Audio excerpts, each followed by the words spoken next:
شدید تنقید کی، لیکن جو سب سے اہم بات ہے وہ یہ ہے کہ جس طرح ریاست کی رٹ کو چیلنج کیا گیا، ہمارے پولیس افسران شہید ہوئے، درجنوں کی تعداد میں ہمارے پولیس افسران زخمی ہوئے، پولیس کے نوجوان زخمی ہوئے، کوئی ایک وزیر تک ان شہداء کے گھروں میں نہیں گیا۔ یہ ایک الگ بات ہے کہ فوج کے افسران ان شہداء کے ورثاء تھے، لواحقین تھے، ان کے گھر گئے، ان سے اظہار یکجہتی کیا، ان کی مالی مدد بھی کی۔ اب جو سب سے اہم بات ہے وہ یہ ہے کہ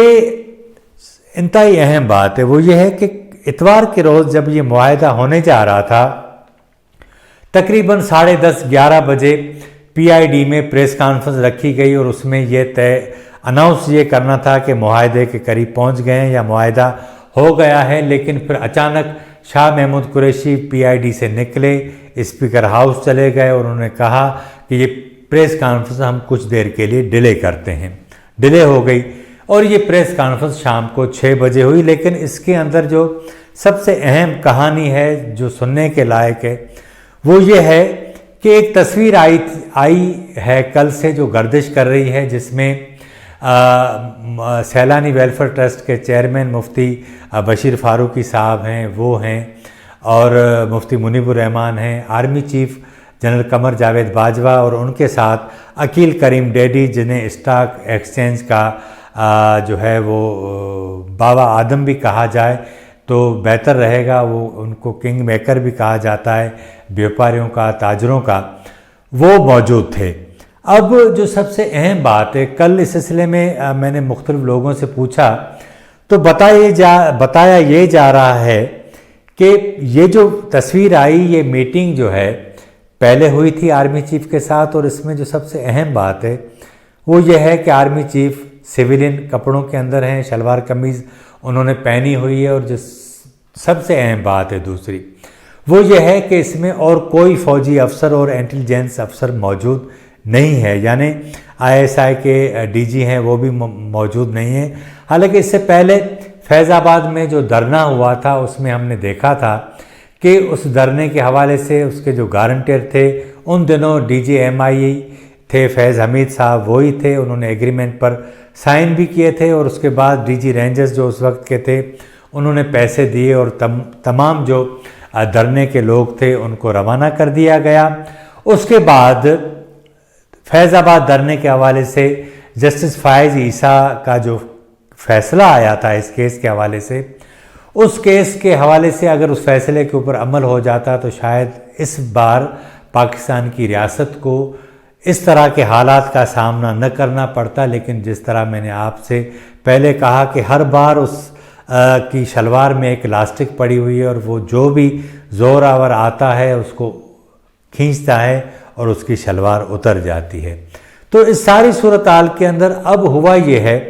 کہ یہ معاہدہ ہو گیا۔ کل تک یہ سارے وزراء جو وزیر داخلہ تھے، وزیر اطلاعات تھے، باقی دیگر وزراء تھے،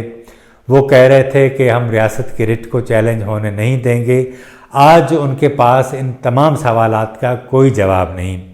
اور جو سب سے اہم بات ہے وہ یہ ہے کہ وزیر مذہبی امور بھی ساری صورتحال میں موجود نہیں تھے، اور جو دیگر لوگ تھے ان ساری متعلقہ حوالوں سے جو وزیر اعظم کے معاون خصوصی تھے وہ بھی اس میں موجود نہیں تھے۔ کہا یہ جا رہا ہے کہ بنی گالہ میں جب وزیر اعظم کے ساتھ یہ مذاکرات ہوئے اتوار کے روز، تو مولوی صاحبان جو آرمی چیف سے میٹنگ کر کے آئے تھے انہوں نے کہا کہ ہم شیخ رشید کو اس میٹنگ میں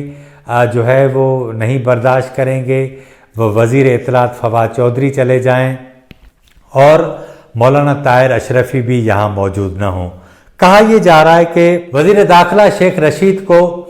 جو مین رو ہے، پہلی رو ہے، وہاں سے اٹھا دیا گیا، کیونکہ وہاں جو موجود جو اہم لوگ تھے انہوں نے کہا کہ وزیر داخلہ کا یہاں موجود ہونا ضروری ہے، تو انہوں نے کہا کہ پھر ان کو دوسری رو میں بٹھا دیں۔ اب اس ساری صورتحال کے اندر وہ بیچارے جو لوگ جو شہید ہو گئے پولیس جوان، اب ان کی رٹ کہاں جائے گی؟ ان کے جو ورثاء ہیں ان سے اگر کوئی پوچھے تو کوئی جواب نہیں ہے۔ یہ ساری صورتحال ہے، لیکن جو سب سے اہم بات ہے وہ یہ ہے کہ ہر بار جو ہے اب ان لوگوں سے کس طرح جان چھڑائی جائے۔ ریاست کے اندر جب تک قانون کی اجارہ داری نہیں ہوگی تب تک یہ صورتحال پیدا ہوتی رہے گی۔ پاکستان کی ساری صورتحال کے نتیجے میں مجھے ایک قصہ یاد آ رہا ہے، میں چاہ رہا ہوں کہ پروگرام کے آخر میں آپ کے ساتھ یہ شیئر کر دیا جائے۔ ایک دیہاتی بندہ ایک شہر میں آیا، بڑی پگڑی باندھی ہوئی تھی، اور جب بازار سے وہ جا رہا تھا تو اچانک اسے ٹھوکر لگی، پگڑی جا کر دور گری، تو اس نے شرمندگی کے باعث بے ساختہ کہا کہ ہائے رے جوانی۔ پھر اس نے پگڑی اٹھائی، آگے پیچھے دیکھا کوئی نہیں تھا، پگڑی کو جاڑا اور کہا کہ جوانی میں بھی یہی کالا منہ تھا۔ آج کے پروگرام میں اتنا ہی۔ ہمارے چینل کو لائک کریں، شیئر کریں اور اس پر اپنی رائے کا اظہار ضرور کریں۔ مجھے اجازت دیجیے۔